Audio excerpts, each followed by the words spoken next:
Amados irmãos e irmãs, paz e bem. Hoje é segunda-feira, dia 28. O Evangelho para hoje é Marcos, capítulo 10, versículos de 17 a 27. Naquele tempo, quando Jesus saiu a caminhar, veio alguém correndo, ajoelhou-se diante dele e perguntou: Bom mestre, que devo fazer para ganhar a vida eterna? Jesus disse: Por que me chamas de bom? Só Deus é bom e mais ninguém. Tu conheces os mandamentos: não matarás, não cometerás adultério, não roubarás, não levantarás falso testemunho, não prejudicarás ninguém, honra teu pai e tua mãe. Ele respondeu: Mestre, tudo isso eu tenho observado desde a minha juventude. Jesus olhou para ele com amor e disse: Só uma coisa te falta. Vai, vende tudo que tens e dá aos pobres, e terás um tesouro no céu. Depois vem e segue-me. Mas quando ele ouviu isso, ficou abatido e foi embora, cheio de tristeza, porque era muito rico. Jesus então olhou para o redor e disse aos discípulos: Como é difícil para os ricos entrar no reino de Deus. Os discípulos se admiravam com essas palavras, mas ele disse de novo: Meus filhos, como é difícil entrar no reino de Deus. É mais fácil um camelo passar pelo buraco de uma agulha do que um rico entrar no reino de Deus. Eles ficaram muito espantados ao ouvirem isso e perguntavam uns aos outros: Então quem pode ser salvo? Jesus olhou para eles e disse: Para os homens isso é impossível, mas não para Deus. Para Deus tudo é possível. Palavra da salvação, glória a vós, Senhor. Meus irmãos e minhas irmãs, esta é a chamada história do jovem rico. É curioso que quando as pessoas se aproximavam de Jesus, elas saíam sempre renovadas, saíam sempre transformadas, saíam alegres. Mas esse jovem, diz o texto, que ele saiu triste da presença de Jesus, não é? Ele saiu triste, foi embora triste, abatido até, porque ele não estava à altura da proposta do Evangelho. O Evangelho tinha uma proposta bela para ele, Jesus deu para ele uma proposta muito bela, mas ele viu que não estava à altura.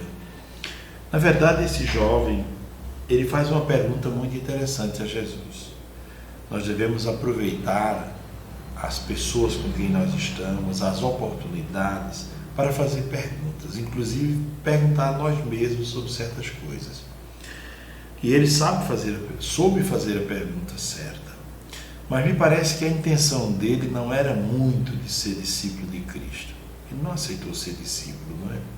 Porque Jesus disse: vá, vende tudo, dá aos pobres e depois venha me seguir. Traz um tesouro no céu. Então você se tornará discípulo. Mas ele entristeceu-se porque era muito rico, diz o texto, não é? Então é alguém que sai da presença de Jesus triste. Também os fariseus saíram da presença de Jesus triste, muitos fariseus, porque eles colocavam Jesus à prova e Jesus sempre tinha uma resposta, não é? Então o texto começa dizendo que Jesus saiu a caminhar. O caminho faz parte da vida de Jesus. Jesus é um itinerante, é alguém que caminha sem parar. O cristão também é um caminheiro, não é?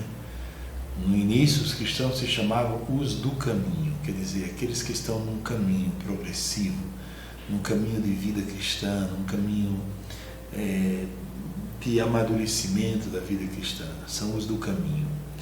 Jesus é o do caminho por excelência, é o caminhante, é o caminheiro, não é? E ele está caminhando. Há uma riqueza em saber caminhar, há toda uma teologia sobre isso, não é? James Delupe, inclusive, publicou uma obra sobre isso: caminhar e sentar, duas atitudes que nos ensinam muito. Pois bem, apareceu então diante de Jesus este jovem. O texto não diz que é um jovem, mas outra tradução diz: ele se ajoelhou diante de Jesus e perguntou. Ele fez uma cena, né? Se ajoelhou: Bom mestre, o que devo fazer para ganhar a vida eterna? Veja que muitos vinham atrás de Jesus para receber cura, para receber milagres. E ele não veio pedir nenhuma cura, nenhum milagre. Mas ele veio perguntar sobre a vida eterna. Então a intenção parecia ser boa. mas ele não teve coragem de ser discípulo. Jesus disse a ele: você conhece os mandamentos? Ele disse: claro. E Jesus fala com ele sobre os mandamentos da relação do homem com o homem, e não agora do homem com Deus, não é? Jesus diz: olha, não matarás, não cometerás adultério, não roubarás, não levantarás falso, não vais prejudicar ninguém, honra teu pai e tua mãe. Faltaram os mandamentos da relação do homem com Deus. O primeiro, o segundo e o terceiro, não é? Jesus está preocupado se aquele rapaz ele tem uma boa conduta, se ele se relaciona bem com as pessoas ou não, né? E ele diz: olha, tudo isso eu tenho observado desde a minha juventude. Então ele dá uma resposta de alguém que se acha que está à altura já, não é? E Jesus diz: então uma coisa te falta, vá, vende tudo que você tem, dê aos pobres e terás um tesouro no céu. Na verdade, essa palavra é enigmática, porque Deus quer que nós sejamos livres, essa é a grande questão. Se o dinheiro escraviza esse rapaz, e parece que o dinheiro é escravizado, então ele não se torna capaz de responder a Cristo e dar uma resposta positiva. Ele era escravo do dinheiro. Há muitas coisas que podem nos escravizar e nos tirar e nos roubar da presença de Deus. E nós precisamos estar atentos a estas coisas, certo? Então, esse jovem, ele era muito rico, diz o texto. A riqueza aqui não significa só ter muitos bens, mas era um jovem orgulhoso. O orgulho nos impede de crescer. Por causa do orgulho, nós às vezes não fazemos perguntas, nós não buscamos ajuda, sabe? E vamos levando uma vida pequena, angustiante, porque não temos coragem de fazer perguntas, não temos coragem de pedir ajuda. Quantas pessoas precisariam, por exemplo, de terapia com um psicólogo e não vão, não procuram? Orgulho bobo, não é? Quantas pessoas precisariam tomar um remedinho, às vezes para se acalmar, para dormir melhor, e não fazem, às vezes por puro orgulho. Então, quantas vezes nós deixamos de crescer por causa do orgulho? Esse jovem era um jovem orgulhoso, diz o texto, não é? Por isso ele foi embora. Quando Jesus perguntou para ele se ele era capaz de dar esse passo, de vender o que ele tinha, você é capaz de vender o que você tem? E era a única riqueza. Ele pensava que era rico, mas ele só tinha dinheiro. Mas Teresa de Calcutá dizia muito, de maneira até insistente, que quem só tiver dinheiro não é rico, porque o dinheiro se acaba, não é? E depois a pessoa morre e deixa tudo aí. Então, há outras riquezas que a pessoa precisa tomar consciência. Por exemplo, ter uma família em paz é uma riqueza? Claro que é. Ter saúde no corpo é riqueza? Ter um corpo saudável? Claro que é riqueza.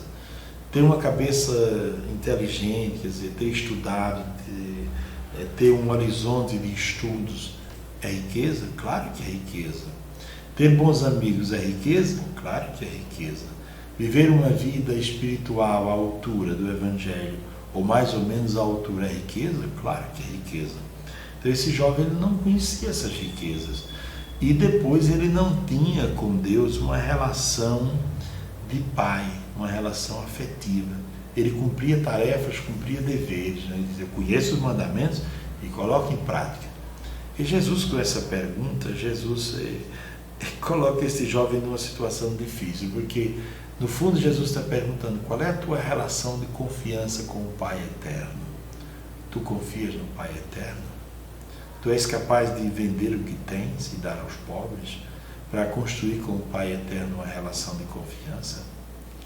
É muito interessante, porque Jesus primeiro pergunta sobre esses mandamentos do dia a dia, do cotidiano, da relação com o próximo.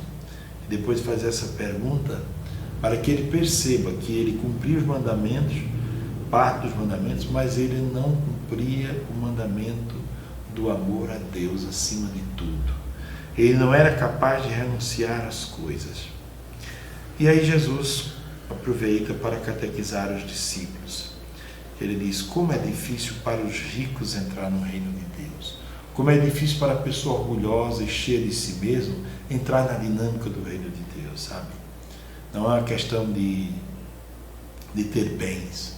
Eu creio que até nós precisamos, como cristãos católicos, reinterpretar algumas coisas e desconstruir algumas lógicas que nos ensinaram sobre o dinheiro.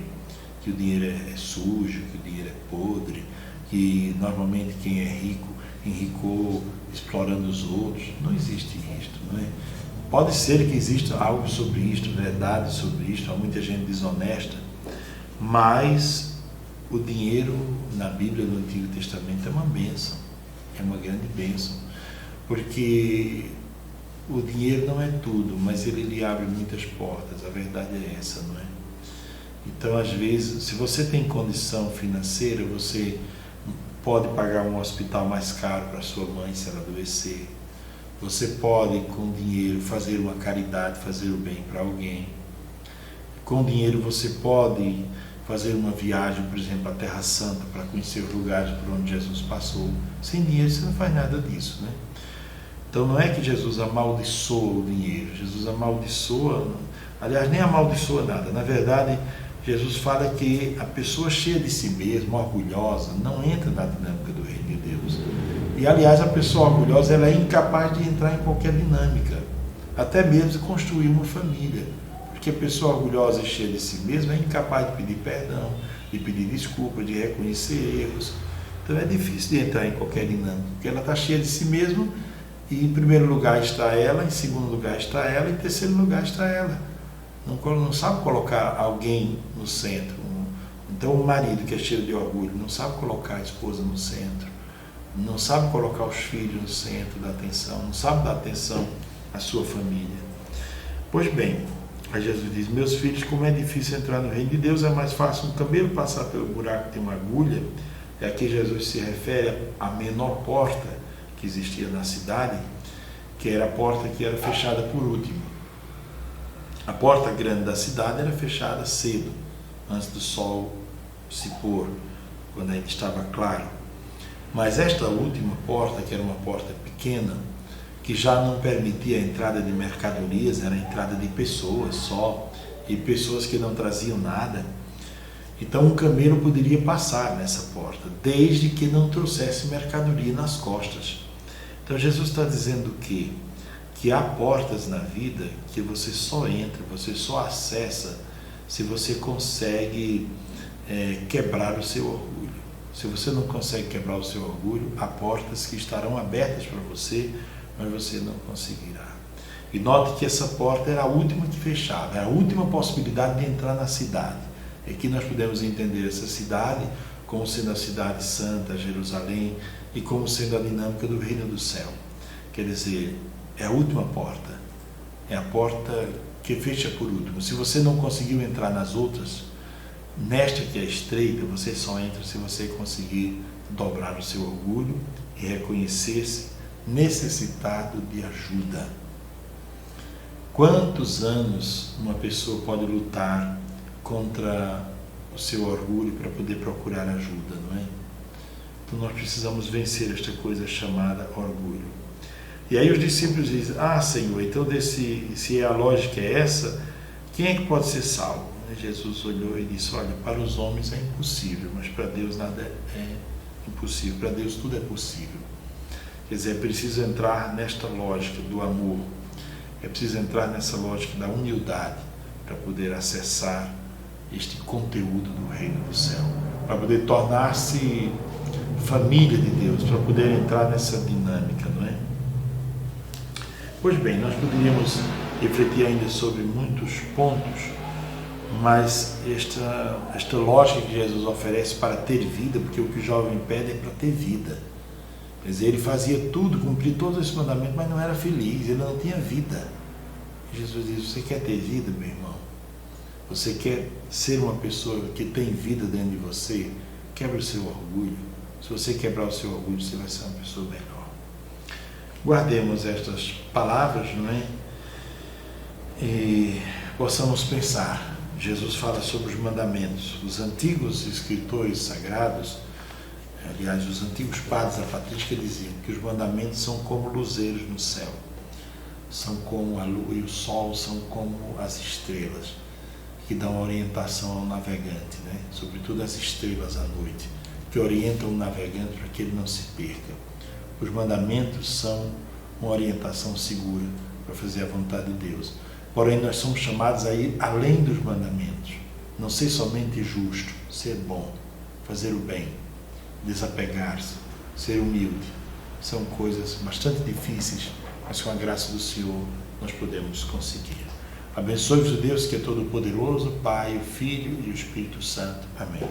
Começamos bem esta semana com este texto e vamos procurar durante esta semana na qual se inicia a Quaresma, não é?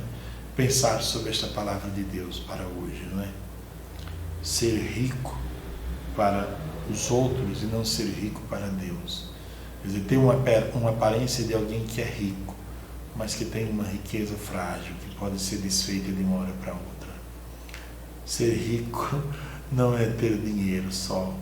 Ser rico é ter um coração grande, é ter uma bela família, é construir riqueza não só patrimonial, mas riqueza humana. Demos graças ao Senhor porque Ele é bom, eterna é a sua misericórdia. Tenham todos um ótimo dia, paz e bem.